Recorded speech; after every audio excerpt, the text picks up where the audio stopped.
Okay, Assalamualaikum warahmatullahi wabarakatuh. Untuk menjawab, ada beberapa soalan. Alright, tentang soalan yang pertama, keris ni untuk orang tua.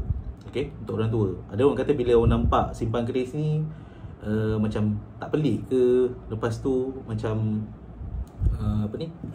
sesuai ke dengan anak muda. So, bagi saya contoh macam untuk keris. Untuk keris, dia meliputi segenap lapis umur, tak ada masalah. Tak ada masalah untuk golongan tua ataupun golongan muda, sebab keris ni dia merepresentasi zaman.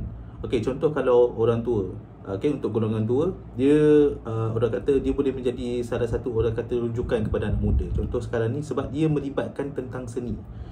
Keris ni dia termasuk dalam seni. Daripada keris ni kita boleh belajar tentang seni bina, falsafah kehidupan orang Melayu tu yang ada pada keris, daripada segi ukiran dia, daripada segi bentuknya, daripada segi orang kata apa, kedaerahan dia. Jadi sebenarnya bagi saya selalu bercakap tentang keris ni adalah kapsul masa yang menyimpan sejarah bangsa itu sendiri di dalam sebilah keris. Sebab tu saya cakap dia tak kisahlah muda atau tua, sebenarnya dia sangat membantu kalau contoh muda untuk mengenali warisan bangsa dia sendiri, dan juga untuk contoh golongan yang tua untuk memelihara pusaka bangsa itu sendiri. Jadi tidak terletak kepada tidak terhad kepada umur semata-mata.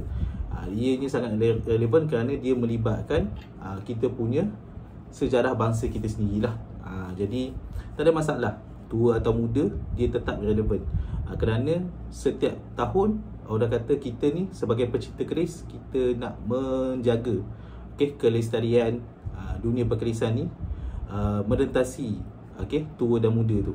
Tak ada masalah. So pada saya itu benda yang orang kata apa, tanggapan-tanggapan yang mungkin sesetengah perspektif mengatakan bahawa mungkin keris ni too old, kata apa, terlalu lama ataupun terlalu lapuk. Sebenarnya tidak. Sebenarnya tidak. Dia sangatlah fleksibel dan dia sangat versatile. Contohnya sebab kenapa saya katakan macam tu, kerana dia melibatkan seni tadi. Bila seni ni kita boleh memahami dia daripada sudut untuk menyelami jiwa sanubari bangsa itu sendiri, untuk mendatangkan ataupun untuk melahirkan rasa cinta tu. Kerana kita perlukan orang muda. Kita perlukan orang muda supaya relevansi perkataan keris ni akan terus tersebar. Sebab yang muda akan tua, yang tua akan berlalu. So legasi inilah yang akan menjaga keluhuran, kelestarian warisan bangsa itu sendiri sebenarnya.